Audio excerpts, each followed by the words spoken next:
Hello and welcome to the therapy floor with me, Dr. Ritz. And me, Dr. Vicky. We are on the floor getting deep into the human experience, unpacking everyday dilemmas through the lenses of two psychologists. Welcome back to the therapy floor. Good to see you all again. How are you all doing? How are you doing, Ritz? I'm a little bit I think all over the place today. It's been a week. Yeah, it's been a week. It's been a roller coaster of a week. A lot of ups and downs. A lot of, riding that wave and not trying to be floored by it. Mm-hmm. And a lot of practicing what you preach. Exactly. And I didn't know actually how I was going to feel today. Yeah. I was excited to come back because obviously last week we didn't end up filming for a particular reason. So I was excited to come back, but I didn't know what my energy was going to be like. And then I don't know if I was sabotaging myself, but I planned so much stuff that could have waited. Yeah. The night before, I had a breakfast meeting this morning. I never take a breakfast meeting. Yeah, I know. Ever. That was 6 a.m, wasn't it? 6 a.m. Oh my gosh. Yeah. 6 till 9. I could never. Yeah, I don't do that.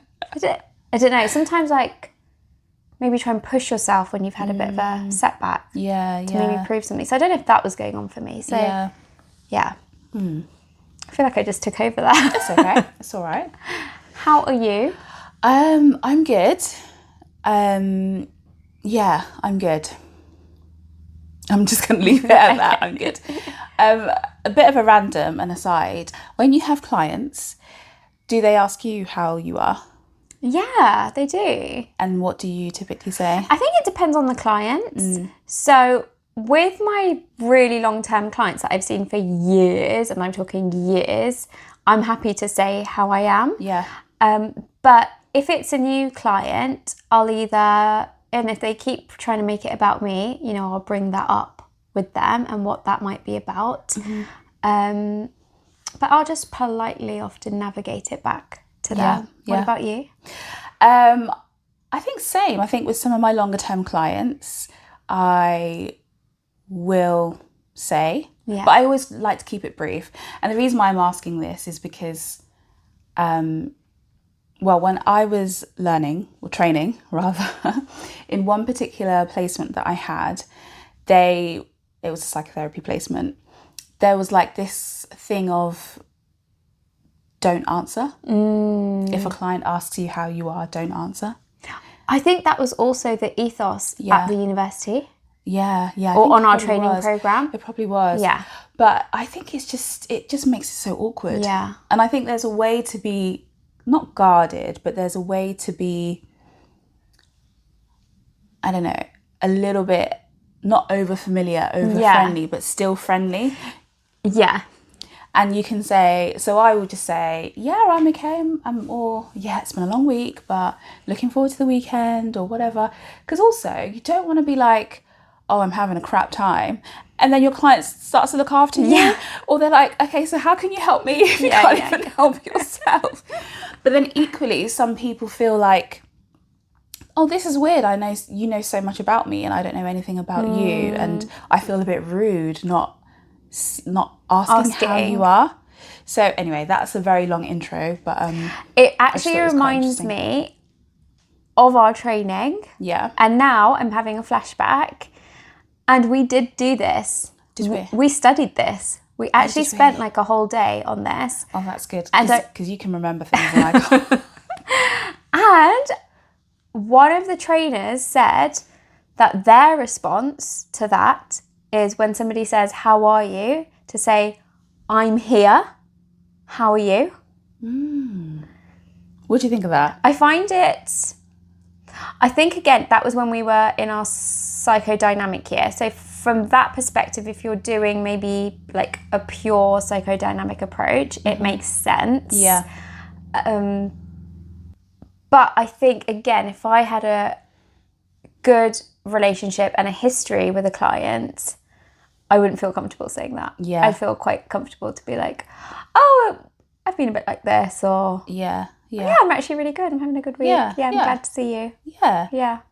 just feels a bit more human, Yeah. doesn't it? Yeah, that's it. More genuine. Should we get on with the dilemma? I feel like we Let's just do had a long intro there, but yeah. So this dilemma comes in and it says, "Oh, hi ladies. Hi.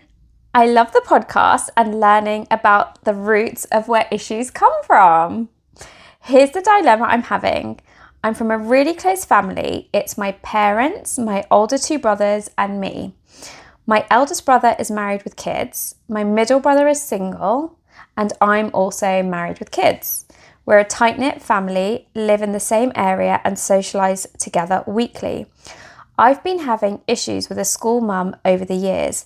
She makes undercover digs at me, treats me differently to the other mums, and will often exclude my children and I from events she is having.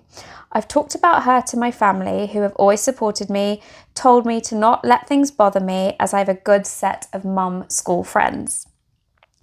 Recently, my middle brother has told me that he has been dating this woman and told me he really likes her. I feel so betrayed by him and cannot understand what he sees in her. I just think, how can you want to be with someone who has caused me so much pain and hurt over these last 2 years, and I've shared all of that with you? I really don't know what to do. It's beginning to really chip away at me. I'm scared of where the dating might lead to and the impact it's going to have on our family. Please help." Okay. Wow. I don't think we were expecting that. No. What are your thoughts on that one? Yeah, I'd be really interested to know what her brother makes of this mum and how she has treated her. Because you say your family have been really supportive, but in what way have they? Okay, they've been supportive by telling you not to let it bother you.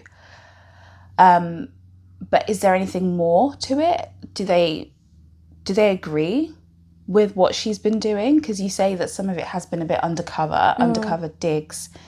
And I guess you can always argue whether someone is excluding you or not, can't you? There's always like, is it really this? Or is it just maybe she gets on better with other mums and her kids get on better with other kids? So I think the first thing you need to do is to have a conversation, not attacking your brother by saying, how could you do this to me?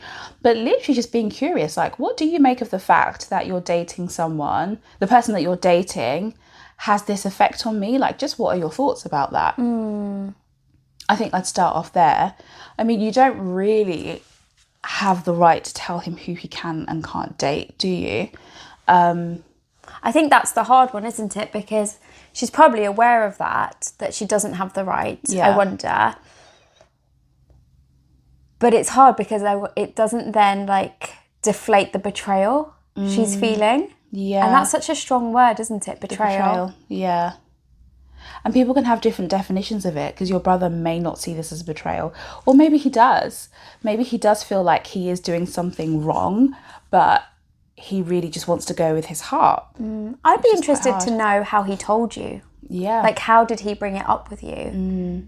Did he tell you? Did another family member tell you? Did you find out through the school crowd? Yeah. Like, and how was his behaviour to you then when you had the conversation? Was it like, oh, I know you might not like this? Or was he really happy and excited and oblivious to how you were feeling? Yeah. Because I think those will be really good clues. Yeah. They would. It's just so hard, isn't it? That word betrayal. Because I think there's probably some information that we're missing here. Like, what was the interaction? What is the situation with this mum at the school? How did you end up falling out, or her not liking you, or you not liking her? Is there something we're missing here? Are your family missing out on some context here? Because there's always two sides to every story, isn't there? And even if you feel like her behaviour is unjustified, there's no reason for it, maybe she has a reason for it. So do you need to first have a conversation with her, actually? And have you had one before? I think maybe you could start there and see what comes of it, because who knows, in her mind, she may be doing nothing to you. In her mind, she may have very good reason for it. She may think that you don't like her.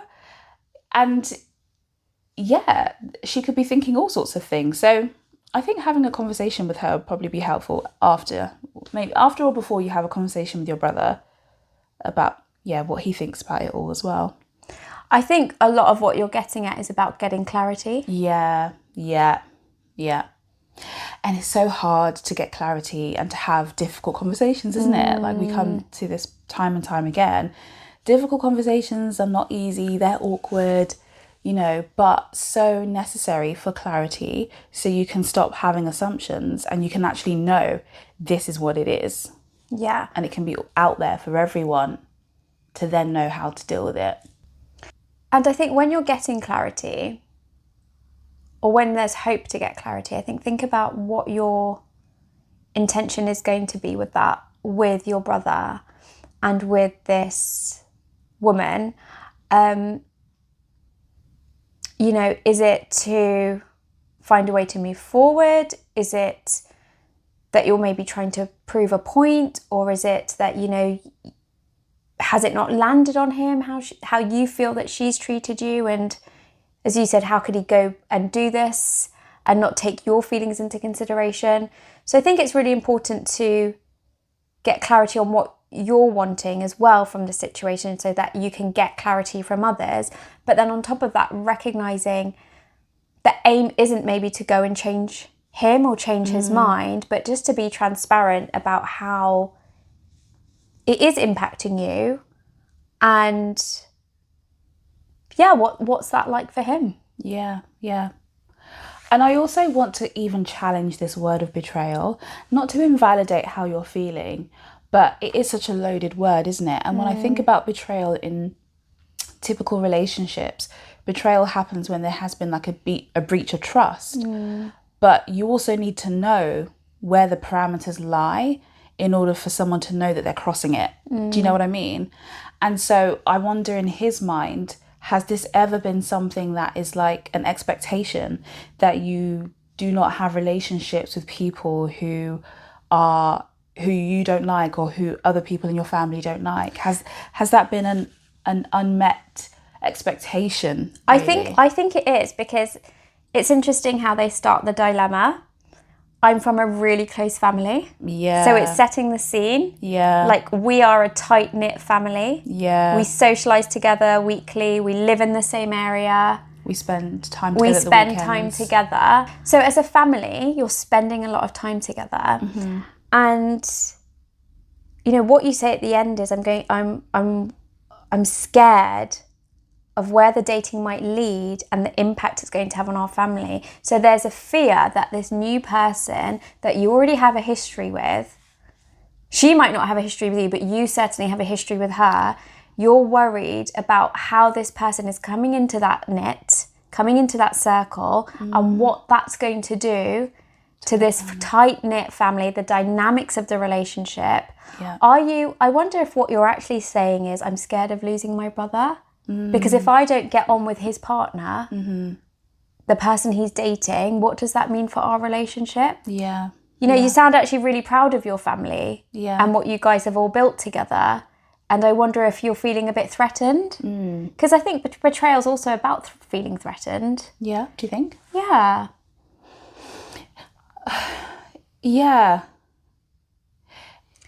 Like, you're disrupting the system. You've betrayed the trust. You've disrupted the system. And so if there's a disruption, I wonder if there's like a lack of belief that we can get through it. Yeah. Like, you've betrayed me. You've done something wrong. Yeah. But it also speaks to me a bit about control, actually. But don't we often try and control things To feel safe. To feel safe. Of course. I wonder if you can also maybe have some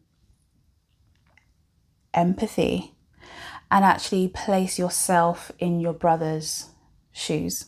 That's what empathy is, isn't it? And also having, in psychological terms, we would think about theory of mind, right? The ability to place yourself in someone else's shoes and to imagine what they're going through. Your older brother is married. You're married. You have kids. He's the single one in your family. How do you know how he's felt about being single?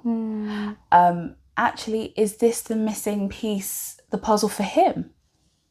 Are you happy that he's found someone? Could you see it? Could you try to place yourself in his shoes? And if you could, would you look at this situation completely differently? And maybe it could even propel you to think, right, I need to forge a relationship with this woman because I want my brother to be happy. What can I do to ensure that our family isn't disrupted? Because he could equally turn around and say, well, because of you, you're the one who is going to drive our family apart. Sorry, I feel like I'm being a bit harsh here, but I'm playing devil's advocate, that you're very in touch with how you feel. Maybe it's time to be in touch with how he feels and his perspective and this other lady's perspective as well. Because we can get so in our heads, can't we? Like, we can build a narrative, especially when we're hurt. The emotions can feel so intense. But it's time to turn the thinking part of your brain on, not just the emotional part. And that can only happen once you've regulated and you've calmed down and you feel less angry about this. But it might be good to, gain clarity all round. And coming back to that clarity part, I wonder if you feel confused, because when I was reading it, I was like, that came out of nowhere. I wasn't expecting that. That came out of nowhere. I wonder if that's how you're feeling. Yeah. Do you feel confused? Like, how have they, blindsided. How did they even meet? How did they get talking? How are they dating now? Like, how has this escalated? And maybe it's just about showing your brother curiosity with that. Okay, so... And trust. Yeah, and trust. Like, you know, I don't maybe get on with this person, but I want to hear how it's going. How did you meet? You know, what's it been like getting to know her? What do you like about her? Yeah. What do you think she likes about you? And if you can show maybe... And I think it will be hard for you, but if you can show an interest in him from the perspective of that you love him, you already have a relationship with him, so you are interested in him, and taking it from there rather than making it about her and who she is and what she stands for in your life, that might be in your way to kind of soften the barriers you have up, I imagine. Yeah. And to get a bit of empathy, to connect back with him. Because I wonder if part of the betrayal that you're talking about now might also feel like you feel disconnected from him. Like, this part of his life is, like, going on and I have no idea. Yeah.